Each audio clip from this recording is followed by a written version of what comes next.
사랑합니다. 사랑합니다. 네, 정말 주님의 이름을 사랑합니다. 오늘 본문은 시편 가운데서도 굉장히 널리 읽혀지고 또 찬양하는 시 그런 중에 하나입니다. 그러면서 다윗이 지은 시이죠. 이 시편은 예배자들이 예배에 참석하기 위해서 성전에 들어가려 할 때에 사제가 예배자에게 입당 자격을 묻고 거기에 예배자가 대답하는 형태로 된 노래입니다. 그러나 이 시의 궁극적인 목적은 하나님의 나라에서 하나님과 영원히 거하게 될 자의 모습을 가르치기 위해 지은 지혜시라고 할 수 있습니다. 여러분, 여호와의 장막이라는 말을 우리는 많이 들어봤을 것이라고 생각합니다.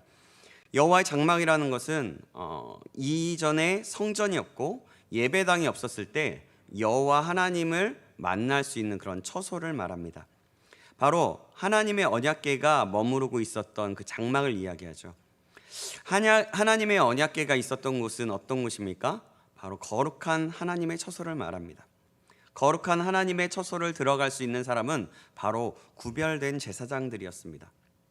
언약궤가 있는 곳은 대제사장들만이 들어갈 수 있었습니다. 즉 일반 성도들이나 같은 사람들은 하나님 앞에 직접 갈 수 없었다는 의미입니다. 그러나 예수 그리스도께서 대제사장이 되어주셔서 십자가의 죽으심으로 희생제물이 되셨습니다. 그러므로 하나님과의 막힌 담이 허물어지게 되었죠. 에베소서 2장 14절 말씀은 이렇게 말씀합니다. 제가 읽겠습니다. 그는 우리의 화평이신지라 둘로 하나를 만드사 원수된 것 곧 중간에 막힌 담을 자기의 육체로 하시고. 아멘. 하나님과 원수되었던 우리를 예수님께서 십자가에서 죽으심으로 말미암아 그 막힌 담을 헐어주셨다는 것입니다. 그러므로 예수를 믿는 모든 자들이 하나님과 직접 만나면서 대면하면서 예수님의 이름으로 하나님을 예배함으로 하나님을 만날 수 있게 되었습니다. 여러분, 이걸 생각해 보면 얼마나 큰 은혜인지 모르겠습니다. 여러분, 이 은혜를 생각하면 우리는 감사할 수밖에 없습니다. 왜냐하면 우리는 직접 갈 수가 없었습니다. 그러나 예수님께서 화목제물이 되심으로 우리가 하나님께 직접 갈 수 있었기 때문이죠. 그래서 우리는 그 은혜를 받은 자처럼 살아야 합니다. 은혜를 받은 자처럼 사는 것은 무슨 삶일까요? 어떤 삶일까요? 바로 거룩한 삶을 사는 삶을 사는 것입니다. 거룩한 바로 성도의 삶인 거죠. 거룩을 원어로 살펴보면 카도시라고 말하는데요, 구별되다라는 단어입니다. 오늘 본문에선 1절에 주의 성산에서 사는 자라는 구절에서 성산이 바로 그 단어로 쓰여졌습니다. 거룩한 성도의 삶은 구별된 삶을 사는 것을 말합니다. 이것이 바로 여호와의 장막에 거할 사람인 것입니다.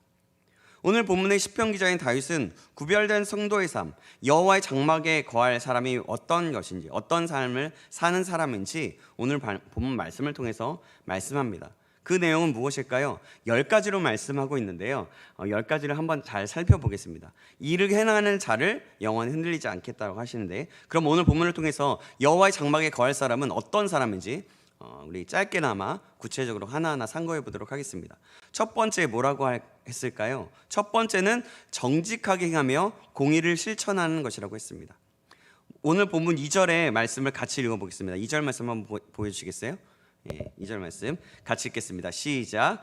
정직하게 행하며 공의를 실천하며 그의 마음의 진실을 말하며. 아멘. 여기서 정직하게 행하며 라는 말에서 정직이라는 말은 흠이 없다는 말입니다. 혹은 순결하다는 의미입니다. 그러니까 정직은 하나님 앞에 흠이 없고 순결한 삶을 사는 것을 의미합니다. 어느 한 일화를 담은 글인데요, 1997년에 말에 몰아닥친 그 IMF 때 30대 그룹 가운데 절반 이상이 사라지고, 또 1980년 이후에 생긴 수십 개의 그룹 가운데는 단 2개만이 살아남았다고 합니다. 그 당시에 이랜드의 박성수 회장이 경영하는 그 이랜드 그룹도 위기에 빠졌다고 하는데요, 다행히도 외국인들이 투자를 해줘서 살아남게 되었다고 합니다. 1차로 5억 달러, 그 당시 하나로 약 8천억 원을 이 회사에 투자해 주었는데, 박성수 회장이 그들에게 물었답니다. 지금 우리 회사는 모두 헐값이어서 당신들에게는 매우 좋은 기회일 텐데 왜 사들이지 않고 있습니까? 라고 물었습니다. 그들은 말하기를 우리도 이런 좋은 기회를 놓치고 싶진 않소. 이미 좋아 보이는 수십 개의 회사를 방문해 투자를 하려고 했지만 조사 결과 모두 장부가 2개라서 투자를 할 수 없었소. 그런데 이랜드는 장부가 하나였기 때문에 그들이 투자를 했다는 것입니다. 그래서 지금의 이랜드라는 기업이 있게 되었습니다. 지금은 정확하게는 모르겠지만 순 매출이 몇 조 원이라고 합니다. 정직한 기업을 하면 망할 것 같은데 하나님이 붙들어주고 지켜주면 안 망한다는 것이죠. 이랜드 박성수 회장은 이렇게 말했습니다. 정직하면 항상 손해를 보지만 정직 때문에 결국 흥한다. 하나님의 말씀에 순종하기만 하면 누구든지 흥한다. 그렇습니다. 하나님 앞에 정직한 사람은 흥하게 됩니다. 정직한 자에게 주시는 하나님의 축복인 것입니다. 여호와의 장막에 거할 사람은 또 어떤 사람인지 두 번째로는 공의를 실천하는 자입니다. 2절 중반부에 보니까 공의를 실천하며 라는 말씀이 있습니다. 개역 한글 성경에는 실천하라는 표현이 일삼으며 라고 표현되어 있습니다. 원래 히브리어의 그 원어적인 의미는 습관적으로 행동하다라는 의미입니다. 공의가 습관화된 삶을 말합니다. 공의는 하나님의 뜻을 이루는 삶입니다. 즉 하나님의 뜻이 이루어지는 삶이 습관화되는 것을 말하는 것입니다. 하나님의 뜻을 이루는 삶, 이것이 습관화되어야 한다는 것입니다. 이것이 바로 구별된 성도의 삶인 것입니다. 우리는 어떤 사람인지 돌아보시기 바랍니다. 이렇게 습관적으로 하나님의 뜻, 공의를 실천하는 사람이 되기를 주님의 이름으로 축원합니다. 아멘. 여호와의 장막에 거할 사람의 세 번째는 마음의 진실을 말하는 사람입니다. 마음의 생각이 하나님과 사람 앞에서 투명하고 믿을만하다는 의미입니다. 여러분, 진실한 사람을 만나면 어떻습니까? 진실한 사람의 말을 들으면 그 사람의 말이 신뢰하게 되고 신뢰가 갑니다. 요즘에는 진실한 사람을 이용하는 사람들이 많이 있다고는 하지만 그래도 결국에는 그 진실된 사람의 행동과 말은 통하게 되어 있고 그 사람을 믿게 되는 것입니다. 그래서 우리는 행동뿐 아니라 마음까지도 하나님 앞에 진실해야 한다는 것입니다. 마음의 진실을 말하는 사람, 그 사람은 여호와의 장막에 거하는 사람인 것입니다. 우리 모두가 그런 사람이 되길 간절히 소망합니다. 아멘. 여호와의 장막에 거할 사람의 자격, 3절에는 어떻게 말씀하고 있는지 우리 3절 말씀 같이 읽어보시겠습니다. 3절 말씀입니다. 시작. 그 혀로 남을 허물하지 아니하고 그의 이웃에게 악을 행하지 아니하며 그의 이웃을 비방하지 아니하며. 아멘. 여기서 네 번째, 다섯 번째 자격이 나옵니다. 네 번째가 바로 혀로 남을 허물하지 않는 자이고 다섯 번째가 이웃에게 악을 행하지 아니하며 그 이웃을 비방하지 않는 자를 말합니다. 혀로 남을 허물하는 자는 다른 말로 뒷담화를 하지 않는 자라고 말할 수 있습니다. 원어에 보니까 허물한다라는 원어는 라갈이라고 하는데요, 돌아다니며 거짓말로 남을 비방한다, 중상한다라는 바로 그런 뜻입니다. 진실이 아닌 것을 악의적으로 거짓말하는 것을 말합니다. 그것은 이웃의 명예를 훼손시키는 악한 행위입니다. 이웃에게 악을 행하는 자가 바로 이런 행위를 행하는 사람입니다. 이웃을 비방하는 자가 바로 이런 사람인 것입니다. 그런 의미에서 네 번째와 다섯 번째는 이어져 있다고 할 수 있습니다. 느헤미야 시대 때 느헤미야를 미워하는 그 원수들은 그가 유다 사람들과 함께 모반하려 한다는 거짓말로 그를 비방했습니다. 느헤미야 6장 6절 말씀인데요, 제가 읽어드리겠습니다. 그 글에 이르기를 이방 중에도 소문이 있고 가스무도 말하기를 너와 유다 사람들이 모반하려 하여 성벽을 건축한다 하나니 내가 그 말과 같이 왕이 되려 하는도다. 또 출애굽기 23장 1절은 이렇게 말씀합니다. 너는 거짓된 풍설을 퍼뜨리지 말며 악인과 연합하여 위증하는 증인이 되지 말며. 위증한다는 말은 모함하는 말도 뜻하고요, 이렇게 말씀하고 있습니다. 이 모든 것은 하나님께서 기뻐하시지 않으시고 악한 행위라고 말씀하십니다. 사랑하는 여러분, 성도의 삶은 이렇게 혀로 남을 허물하지 않는 것입니다. 오히려 이간질하고 남을 비방하는 사람이 아니라 허물이 있더라도 그 허물을 덮어주면서 그 사람을 위해서 기도하는 사람입니다. 이웃에 좋은 점이 있다면 그것을 부각시켜서 더 세워주고 다른 사람들에게 더 좋게 말해주는 사람입니다. 이러한 사람이 바로 여호와의 장막에 거할 자인 것입니다. 저와 여러분이 혀로 남을 허물하는 자가 아니라 허물을 덮어주고 기도하는 사람, 장점은 오히려 더 좋은 장점이 되도록 세워주는 말을 하는 사람이 되기를 주님의 이름으로 간절히 소망하며 축복합니다. 아멘. 이번에는 4절 말씀을 같이 읽겠습니다. 4절 말씀 보여주시겠습니다. 4절 말씀 같이 읽습니다. 시작. 그의 눈은 망령된 자를 멸시하며 여호와를 두려워하는 자들을 존대하며 그의 마음에 서원한 것은 해로울지라도 변하지 아니하며. 아멘. 여호와의 장막에 거할 사람의 자격 6번째는 그의 눈은 망령된 자를 멸시하는 자입니다. 눈은 망령된 자를 멸시하며라는 부분에서 망령된 사람은 어떤 사람을 뜻할까요? 그걸 원어로 보면 야비한, 비열한 뜻을 가집니다. 야비하고 비열하게 자신의 이익을 위해서라면 무엇이든지 하는 사람을 이야기합니다. 아주 악한 사람이라고 말할 수 있죠.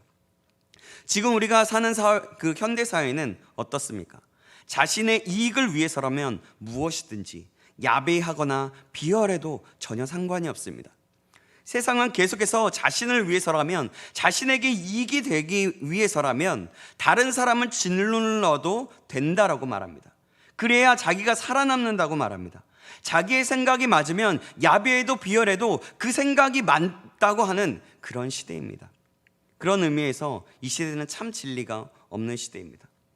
우리도 이와 같은 시대를 살아가는 사람들이기 때문에 다른 사람들을 짓누르는 일은 있지 않더라도 나 자신을 위해서라면 언제든지 타협할 수 있게 됩니다. 그것이 너무 쉽고 그냥 습관처럼 나타날 수 있는 그런 상황 속에서 살아가는 우리입니다. 그래서 우리는 항상 깨어 있어야 합니다. 항상 깨어 있고 하나님께서 하시는 말씀을 다시 돌아봐야 합니다. 항상 돌아보고 묵상하고 기억하며 나아가는 것입니다. 일이 벌어진다면, 어떤 상황들이 일어난다면 항상 우리가 이렇게 해보는 것입니다. 하나님, 지금 저는 어떻게 반응하며 행동해야 합니까? 진리로 나를 깨닫게 하시고 가르쳐 주셔서 타협하지 않게 해 주시옵소서. 더욱더 깨어있고 하나님의 뜻 가운데로 나아갈 수 있도록 도와주시옵소서. 이렇게 기도할 때 하나님께서 주시는 마음이 있을 것입니다. 그리고 그 성경 구절을 기억나게 하실 것입니다. 여러분, 이것이 깨어있는 사람이고 하나님의 뜻을 알고 행하는 사람의 부분적인 모습입니다. 하나님과 동행하는 삶이고 여호와의 장막에 거할 사람인 것입니다. 크고 작은 일들 속에서 이렇게 작은 것에서도 하나님께 묻고 깨달을 수 있는, 그래서 깨어있을 수 있는 사람, 하나님의 뜻을 이루는 사람이 되기를 주님의 이름으로 축원합니다. 아멘. 눈이 망령된 자를 멸시한다는 것은 그런 망령되이 사는 자들의 삶을 보기 싫어한다는 말입니다. 그리고 그 망령된 자를 본받지 않는다는 말입니다. 이는 하나님의 뜻을 따라서 살기를 소망하는 삶입니다. 그런 자가 진정한 구별된 성도의 삶입니다. 그런 사람들은 또 어떤 사람일까요? 4절 중반부에 나옵니다. 여호와를 두려워하는 자를 뜻합니다. 이것이 여호와의 장막에 거할 사람의 7번째의 모습인 겁니다. 여호와를 두려워하는 자는 어떤 사람입니까? 하나님을 경외하는 자를 말합니다. 하나님은 하나님을 경외하는 자를 존대하십니다. 그래서 하나님을 경외하는 자를 존대할 때에 하나님도 우리를 그래서 하나님을 경외하는 자를 존대할 때 하나님도 우리를 존귀하게 여기신다는 겁니다. 그래서 여호와를 두려워하는 자를 존대하는 것이 구별된 성도의 삶인 것입니다. 그를 존대하는 것은 곧 여호와를 경외하는 것이기 때문입니다. 4절 말씀 뒷부분은 계속해서 여호와의 장막에 거할 사람이 어떤 사람인지 8번째로 말씀하고 있습니다. 8번째는 하나님과 약속인 서원한 것은 해로울지라도 신실하게 변하지 않는 자, 지키는 자를 말합니다. 하나님께 대한 서원은 하나님과의 인격적인 약속이며 성도가 자신의 헌신을 다짐하는 맹세인 것입니다. 그러므로 하나님은 그것을 반드시 지켜야 한다라고 강조하는 것입니다. 사람이 비록 경솔하게 서원을 하였을지라도, 서원한 것이 해로울지라도 신실하게 변하지 않고 지키라는 것입니다. 이것은 서원을 함부로 해서는 안 된다는 것을 가르쳐 주기도 합니다. 그렇지만 서원은 우리의 신앙에 있어서 중요한 부분입니다. 하나님을 전적으로 신뢰하는 믿음의 표현, 그런 의미이기 때문입니다. 오늘날 우리의 성도들이 신앙생활을 할 때에도 하나님께 약속한 것에 대해서는 반드시 지켜야 합니다. 하나님의 말씀을 보거나 들을 때에, 그리고 기도할 때 등 우리가 아멘으로 동의하는 것은 곧 하나님과의 약속이고 신앙 고백이라고 할 수 있을 것입니다. 그러므로 우리들은 하나님과의 그 약속을 지키기 위해서 애써야 할 것입니다. 그러할 때 그 서원도 지킬 수 있는 힘을 주시고 인도하시는 하나님의 은혜를 경험할 수 있게 되는 것입니다. 저와 여러분들이 날마다 이러한 믿음으로 나아가려는 애씀과 씨름이 있기를 주님의 이름으로 축원합니다. 아멘. 마지막으로 5절 함께 읽어보시겠습니다. 5절 함께 보시겠습니다. 같이 읽겠습니다. 시작. 이자를 받으려고 돈을 구워주지 아니하며 뇌물을 받고 무죄한 자를 해하지 아니하는 자이니 이런 일을 행하는 자는 영원히 흔들리지 아니하리이다. 아멘. 계속해서 시편 기자는 여호와의 장막에 거할 사람을 9번째로 이렇게 말씀합니다. 이익을 추구하기 위해 이자를 일부러 받으려고 돈을 구워주지 않는 자를 말하죠. 돈을 빌려주고 이자를 받는 것은 구약시대에 완전히 금지되지는 않았었습니다. 외국인에게 이자를 받는 것은 허용되었습니다. 그러나 가난한 형제나 동족에게 이자를 취하는 것은 엄격히 금지되었습니다. 동족에게 이자를 받는 것은 착취의 행위나 마찬가지였기 때문입니다. 고대 근동 지방에서는 터무니없이 높은 이자를 가난한 자들에게 착취하였습니다. 바벨론에서는 33%가 요구되었고 아수르에서는 심지어 50%까지 요구가 되었습니다. 이자를 말이죠. 구약시대의 이스라엘 사회에서도 이러한 현상이 있었기에 안식년이나 희년의 빚을 면제하는 제도가 생겼습니다. 하나님은 어려운 처지에 있는 자에 대해서 고리대금하는 행위를 하지 말라고 하시는 것입니다. 하나님의 장막에 거하는 사람은, 여호와의 장막에 거하는 사람은 돈 문제에서 깨끗합니다. 믿음의 사람은 고리대금업을 하지 않습니다. 아마도 우리는 그런 사람이 없을 줄 압니다. 하지만 우리가 혹시라도 이런 사람이 아니길 주님의 이름으로 축복합니다. 아멘. 그럼 여호와의 장막에 거할 사람의 자격 10번째는 무엇일까요? 뇌물을 받고 무죄한 자를 해하지 아니하는 자를 말합니다. 뇌물을 받고 판결을 굽게 하지 않는 것입니다. 뇌물에 의해 공의가 시행되지 못하면 결국 그 사회가 병들어 죽게 됩니다. 돈은 우리의 삶에 항상 신이 되고자 합니다. 그러나 우리는 돈보다 하나님을 더 사랑해야 합니다. 돈에서 자유로워야 합니다. 더 나아가 돈으로 이웃을 사랑해야 합니다. 그래야 하나님의 공의를 행할 수 있습니다. 오늘 시편 기자는 바로 이것을 말하고 있는 것입니다. 이것이 바로 여호와의 장막에 거할 사람이라고 말하는 것입니다. 그런 일을 행하는 자, 믿고 따르는 자, 그 사람은 그래서 영원히 흔들리지 않게 됩니다. 영원히 흔들리지 않고 여호와의 하나님의 인도하심을 받는 자들인 것입니다. 이 사실을 기억하시고 믿으시기 바랍니다. 아멘. 그리고 영원히 그 말씀을 따라 살기를 기억하며 또한 소망하며 씨름하며 애씀이 있기를 주님의 이름으로 축원합니다. 그리하여 영원히 흔들리지 않는 하나님의 온전하신 그 인도하심을 받을 수 있는 사람이 되길 다시 한번 주님의 이름으로 축원합니다. 사랑하는 여러분, 말씀을 맺습니다. 오늘 본문에서 시편 기자를 통하여 여호와의 장막에 거할 사람은 어떤 사람인지 말씀을 받았습니다. 그것은 무엇입니까? 바로 거룩한 성도의 삶을 말합니다. 우리 모두가 이 모든 것을 완벽하게 지킬 수는 없습니다.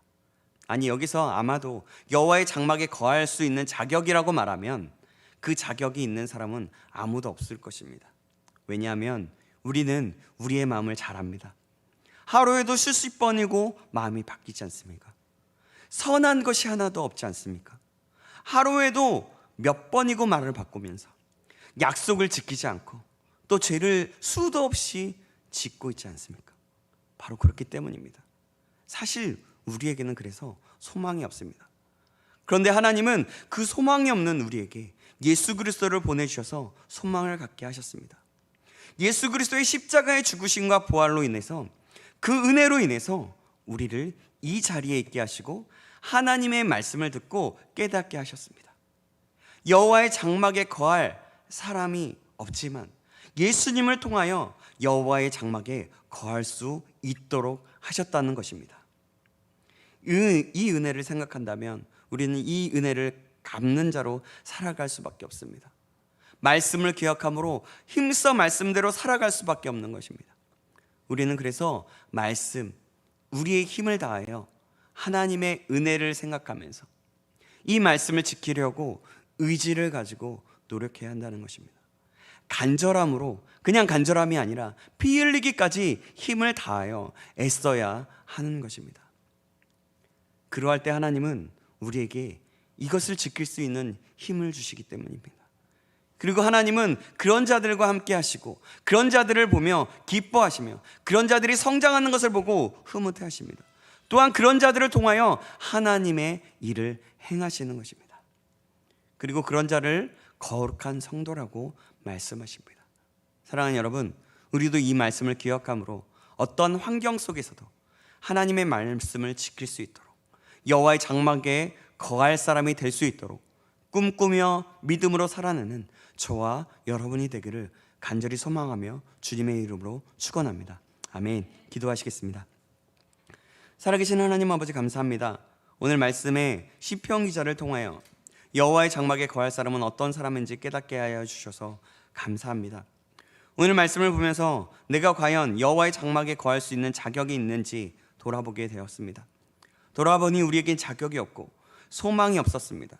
그러나 하나님은 예수 그리스도를 통하여 우리에게 소망을 주셨고 여호와의 장막에 거할 수 있는 사람이 되게 해주셨습니다. 오늘 말씀을 기억함으로 하나님의 성도다운 삶을, 여호와의 장막에 거할 수 있는 사람이 되도록 간절히 소망하며 피 흘리기까지 힘을 다하여 살아낼 수 있도록 인도하여 주시옵소서. 살아계신 예수 그리스도의 이름으로 기도합나이다. 아멘.